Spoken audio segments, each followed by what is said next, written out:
देखो बेटा, मुझे तुम तीनों को देने के लिए कोई भी जमीन जायदाद नहीं है, इसलिए तुम्हें अपना जीवन व्यतीत करने के लिए अपनी बुद्धि को बढ़ाना होगा।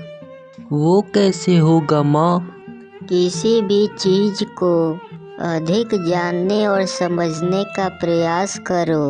अपनी नज़र हमेशा तेज रखो और अपना दिमाग हमेशा खुला रखो। तीनों भाइयों को अपने माँ की बात समझ आ गई। धीरे धीरे वक्त गुजरा और उनकी माँ चल बसी। अब हमारे लिए यहाँ कुछ भी नहीं बचा। चलो दूसरे गांव चलते हैं और वहाँ कोई काम करते हैं। हाँ भैया, आप सही कह रहे हो। वैसे भी मेहनत मजदूरी करके हम अपना पेट तो भर ही लेंगे। अगली सुबह तीनों भाई गांव से निकलकर जंगल की तरफ चल पड़े। वे अपने माँ के कहे अनुसार जंगल में आए हर वस्तु को अपनी तेजी नज़र से देखकर वह अपने दिमाग में रखकर आगे बढ़ते गए। तभी उन्हें रास्ते में एक राहगीर मिला। क्या तुम किसी खोई हुई चीज़ का तलाश कर रहे हो? हाँ। तुम्हारा घोड़ा खो गया है ना? हाँ, पर तुम्हें यह कैसे पता? उस पर एक महिला और एक बच्चा सवार थे ना? राहगीर ने तीनों भाइयों को शक की निगाह से देखा और बोला, मेरा घोड़ा तुम्हारे पास ही है ना? बताओ, तुमने उसके साथ क्या किया है?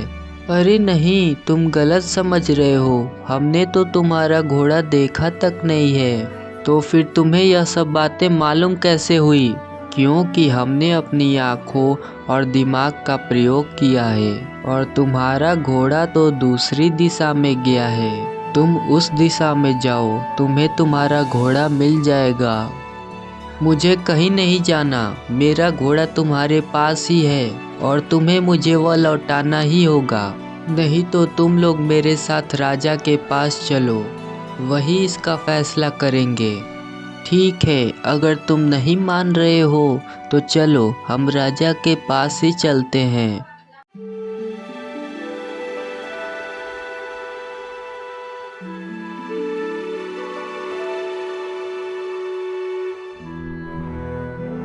महाराज, मैं व्यापार के लिए दूसरे गांव जा रहा था। पीछे पीछे मेरे घोड़े पर मेरी पत्नी और बच्चा भी आ रहे थे।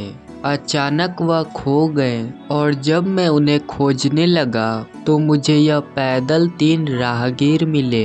मुझे शक है कि इन्हीं के पास मेरी पत्नी, बच्चा व घोड़ा है। तुम कैसे कह सकते हो कि तुम्हारा घोड़ा, पत्नी व बच्चा इन्हीं के पास है? महाराज, मैंने इस संबंध में इन्हें कुछ भी नहीं बताया, फिर भी इन्हें सब पता था।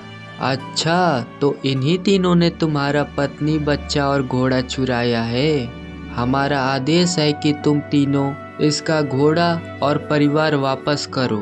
नहीं नहीं महाराज, हमें नहीं पता है कि इनकी पत्नी, घोड़ा और बच्चा कहाँ है। तो फिर तुम्हें इसके घोड़े, पत्नी व बच्चे के बारे में सही सही कैसे पता?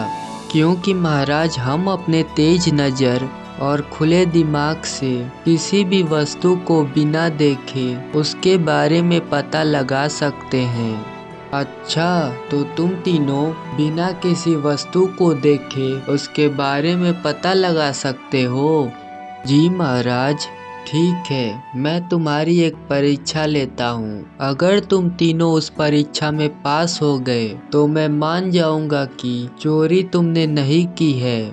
फिर महाराज के आदेश पर सैनिकों द्वारा सभा में एक पेटी लाई गई। तीनों भाइयों ने उस पेटी को ध्यानपूर्वक देखा। हाँ, तो बताओ, इस पेटी में क्या है? हम बता सकते हैं कि इस पेटी में बहुत ही हल्की और गोल वस्तु है। इस पेटी में अनार है और वह अनार अभी कच्चा है। जब राजा ने उस पेटी को खुलवाया तो उसमें कच्चा अनार ही था। यह देखकर राजा आश्चर्यचकित हो गया और उसने राहगीर से कहा, ये तीनों चोर नहीं हैं, बल्कि बहुत ही समझदार हैं। तुम्हारा घोड़ा और परिवार जरूर खो गया है। जाओ और इनकी बताई दिशा में उसकी तलाश करो। फिर राजा ने तीनों भाइयों से कहा, तुम तीनों बेकसूर हो, जाना चाहते हो तो जा सकते हो, परंतु सबसे पहले मुझे ये बताओ कि तुम्हें कैसे पता चला कि उस व्यक्ति का घोड़ा खो गया है। इस पर बड़ा भाई बोला, महाराज, जमीन पर पड़े निशानों से पता चला कि वहां से कोई घोड़ा गुजरा है। अच्छा, तो यह कैसे पता चला कि उस घोड़े पर एक औरत और एक बच्चा बैठा है? इस पर दूसरा भाई बोला, इसका पता मैंने इस प्रकार लगाया महाराज कि एक जगह पर घोड़े के घुटने टेक के बैठने का निशान था और उसी के पास एक औरत के जूतियों का निशान व 2 निशान छोटे बच्चे के पैरों का था, जिससे यह पता चला कि उस घोड़े पर एक औरत और एक बच्चा भी है। बहुत खूब, लेकिन तुम्हें यह कैसे पता चला कि पेटी में अनार है? आपके सैनिक जिस प्रकार उस पेटी को उठाकर ला रहे थे, उससे साफ पता लग गया कि उसमें कोई हल्की वस्तु है, और जब उन्होंने नीचे रखा तो उसमें से लुढ़कने की आवाज़ आई। अच्छा, तो यह कैसे पता चला कि उसमें अनार ही है? कोई और भी वस्तु तो हो सकती थी ना? इस पर दूसरा भाई बोला, हाँ, हो सकती थी महाराज, परंतु वह पेटी आपके बगीचे की तरफ से लाई गई थी, जिसमें सिर्फ अनार के ही पेड़ हैं। बहुत खूब, लेकिन तुम्हें यह कैसे पता चला कि वह अनार कच्चा ही है? महाराज, आपके महल में आते समय मैंने आपके बगीचे के पेड़ देखे थे, उन पर सभी अनार कच्चे थे। इसी से मैंने अंदाजा लगाया कि पेटी में रखा अनार भी कच्चा ही होगा। तीनों भाइयों की बुद्धिमानी व सूझबूझ से राजा बहुत खुश हुआ और उसने तीनों भाइयों को अपनी सभा में शामिल कर लिया।